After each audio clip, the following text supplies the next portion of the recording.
강한 대한민국을 만들어야 하겠다. 이 정부 들어서 중국과의 관계는 혼밥, 소외, 뭐 더 이상 붙일 것도 없죠. 혼밥이었고 홀대였고, 미국과는 불안정한 불협화음이었고, 북한과는 평화는 평화인데 굴종적 평화였다. 지속 가능한 평화가 아니었다. 이렇게 요약할 수 있습니다. 최근에 우리 국민의 한 사람이 공무원이 총살을 당하고 불태워지는 이런 일이 월북자로 포장을 하고 변명을 해도 사실은 그런 일이 망설임 없이 저질러질 수 있는 남북관계를 형성했다는 점, 이거 한 가지만으로도 이 정부는 국민께 무릎 꿇고 사죄해야 된다고 생각합니다. 근데 사실 북핵은 트럼프가 대선을 하건 바이든이 집권에 성공을 하던 간에 사실은 해법은 한 가지라고는 생각합니다. 결국은 중국을 진심으로 움직이게 할 수 있는 전략이 있는가. 미국이 강온 양면 전술을 아무리 효율적으로 구사한다 하더라도 북한을 움직일 수 있는 확률은 저는 매우 낮다. 그렇게 생각을 하고요. 어느 미국 대통령이 트럼프가 됐든 바이든이 됐든 우리와 공조를 이루어서 중국이 이거 우리가 나서지 않으면 국익에 해롭다. 중국의 국익에 해롭다. 라고 하는 상황을 누가 만들어낼 수 있느냐. 그래서 아까 제가 해법을 갖고 있다, 대안을 갖고 있다라고 말씀을 드린 겁니다. 물어주셨으니까 아까 잠깐 언급했던 이중결정 전략에 대해서 다시 한번 좀 상세하게 설명할 필요가 생긴 것 같습니다. 사실 79년도든가요. 미소, 그때는 소련이죠. 군축을 할 때 유럽에서 핵이 전부 철수를 합니다. 전략 핵이 전부 철수를 합니다. 그런데 SS-20 650기를 동유럽에다가 남겨놓고 가는 걸로 소련이 결정을 합니다. 유럽이 난리가 난 거죠. 소련의 핵 반경 안에 유럽이 전부 고슬 안에 들어가게 되는 겁니다.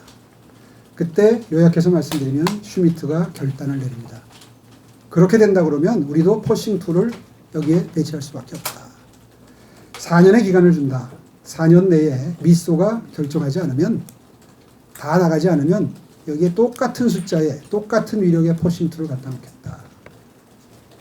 결과적으로 4년 뒤에 모두 다 철수하는 결론에 이르게 됩니다. 무슨 말씀이냐. 전술핵을 갖다 놓든 나토식 핵 공유 프로그램을 가동하든 사드 정도 갖다 놓는 거 가지고도 중국이 경기를 하는데, 무엇이 됐든 한반도에 그런 변화가 생기게 되면, 또 갖다 놓지 않더라도 갖다 놓는다는 말이 나오는 것만으로도 중국은 감당할 수 없을 정도로 예민해질 수밖에 없다. 실제로 갖다 놓는데 성공만 한다면 뭐 우여곡절이 있겠죠. 여러 가지 아마 어려운 상황이 닥칠 겁니다. 그때 슈미트도 거의 실각할 뻔했거든요. 제정신이냐, 어떻게 독일에다가 핵무기를 갖다 놓겠다고 하느냐, 시위가 말도 못했습니다. 슈미트는 그걸 극복해냈죠. 그리고 성공을 합니다. 우리도 아마 그 과정에서 굉장한 논쟁과 정치적 손실이 있을지 모르겠습니다. 그러나 어쨌든 그렇게만 된다 그러면 저는 중국은 영변 아까 말씀하셨는데요. 중국은 속속들이 알고 있죠. 우리가 그때 비핵화 한다고 그랬을 때, 그거 여기저기 숨겨놓은 거 어떻게 다 비핵화 그거 못한다. 뭐 이런 얘기 많이 하지 않았습니까? 중국이 마음 먹으면 매우 실효성이 있지 않겠습니까? 결국 해법은 그것밖에 없고, 길게 보아서 진정한 평화를 만들려면 어느 지도자는 한 번은 겪어야 될 일이다. 대한민국 지도자 중에 다음 대통령이 됐든 그 다음 대통령이 됐든 절대로 이 상황에서는 언제 또 공무원 피살 이런 비슷한 일을 안 당하고 정권을 유지 관리하기가 매우 어렵다. 그러는 위해서 어느 지도자가 됐건 한 번은 넘어야 될 허들이고, 그런 설명을 정말 진심을 가지고 국민들께 진솔하게 고민을 터놓고 설명을 드린다면 아마 대한민국 국민 상당수가 동의해 주실 거로 저는 믿습니다. 실제로 북핵에 대해서 여론조사를 해보면 북핵 개발하자는 의견도 50~60%가 넘어요. 이미 북핵에 대해서 우리가 핵 개발하자는 여론조사, 물론 북한 핵 실험 직후에 이루어지는 여론조사니까 조금 감정이 실린 그 결과이긴 하지만 국민 여론은 결코 그렇게 우리 당이 그런 입장을 내놓는 데에 부정적이지는 않을 것이다 이렇게 생각을 하고요.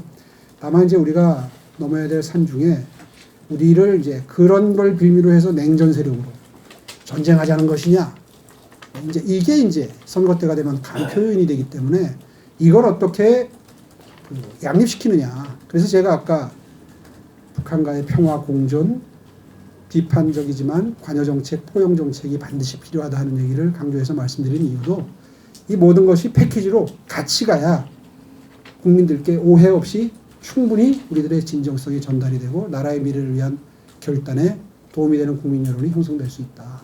그렇게 생각합니다.